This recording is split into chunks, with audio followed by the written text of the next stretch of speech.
This was a film that we felt we needed to see. It's a local film, and we always enjoy local films, don't we, Matthew? Most of the time.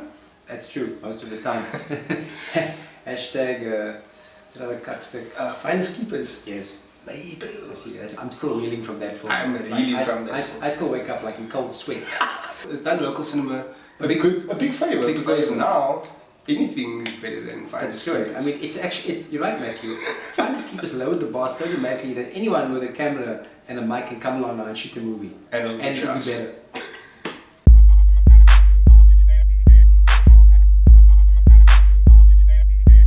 Yeah, Matt. And I'm Peach. And welcome to that movie review, aka TMR.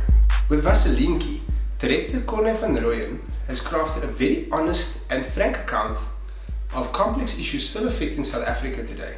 Vaselinetjie tells the story of a white girl abandoned at birth and raised by coloured parents before the state eventually intervenes and ships her off to a hostel in Johannesburg. Now, the story starts off in 1995, just 1 year after the 94 elections. It's basically a time during which the country itself is also transitioning.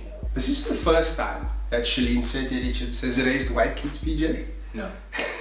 Yeah, she did it all the way back in 88 in Villa Second, and well, she's back at it again in Vaselinetjie. Vaselinetjie isn't an easy watch, I must warn you. If the real and racist elements don't hit that nerve, then the violence might. And if that doesn't, then the manner in which they deal with puberty and female development, yes, that might. Most of the elements in this movie are dealt with in a very forthcoming manner. Director Corne van Rooyen and his team proceed to deal with the concept of identity in a setting and country still reeling from its racial past. This makes the story of Vaselinetjie a prevalent one, maybe even a timeless one, because the key themes that it deals with in this film, it's just as important today as it was 20 years ago. The ramifications of racism and apartheid are well depicted in the story of Vaselinetjie, and along with it, the effects of poverty. Characters are judged according to a spectrum of social constructs and ill-conceived notions. Well noted, PJ, I must say. Thank you. You've got like a PhD in film or some kak, right? Ja, nou gevaarlijk. Anyway, to call Vaselinetjie a complex film is an understatement. The movie doesn't provide any answers per se. It really just portrays, the social ills that was brought about by the previous dispensation. Vaselinetjie serves to remind us that we are not born with racist ideologies or bigoted ideas. These things are not biologically entrenched. Instead, they are socially spread. This movie isn't perfect though. PJ and I were discussing it, and one of our biggest criticisms of the film, and it's not really even a big one, but one of our irks at least, is that the young Vaselinetjie, played by Nicole Bond, she doesn't really speak with a so-called coloured accent, even though she was raised by coloured people. This isn't a train smash, boys and girls.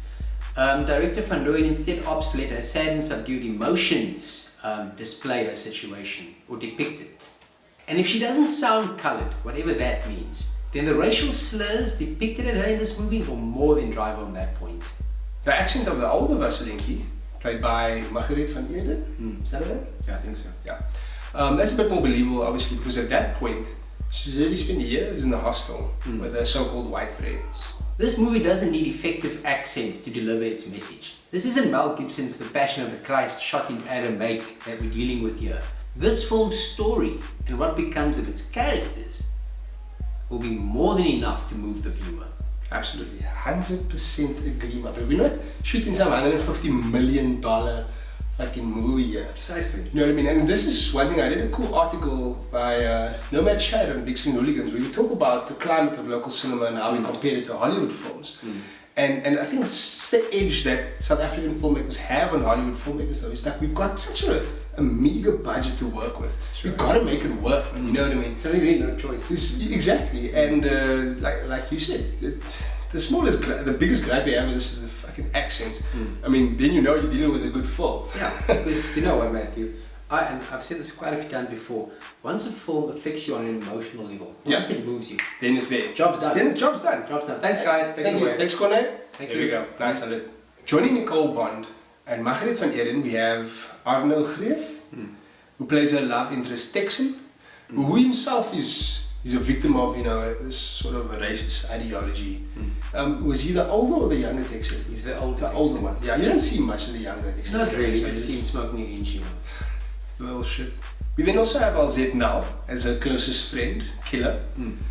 Very cool name. You find out why she gets it during the film. And there's also Ilani Decker, I think her name is, who plays the Ilani, who plays Pizza Face. Yes. The sexually liberated one of the group. Rounding off the cast are Charlene Surtee Richards and Royston Stoffels as her parents. The conviction of their love for their adopted daughter is truly touching, and one can tell that these are actors of a high caliber. So PJ, it's that time Indeed. where we give it a score. Yes. Very excited. I really like this film.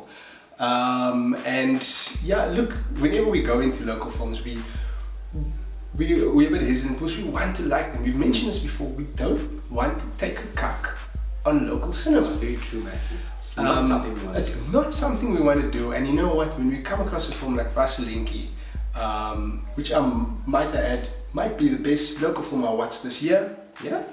I think so. Okay. I think so. Over Jagtveld. We did watch Jagtveld this year, right? Yeah. Yeah. I think you're right. I think this might actually beat out, yeah. This might be my best local film since Nume Skoli. For everything we've mentioned before. Right, It is. So I'm going to give this film a nice 8 out of 10. It fully deserves it, and I really think everyone should rush to the cinema to go watch this before it gets off the circuit. Vaselinetjie is a movie that everyone should see. This is a movie that highlights the ills of the past while also showing you that love and compassion can transcend things like racism and bigotry. This film gets a solid 8 out of 10 from me. Oh. So that's it this week.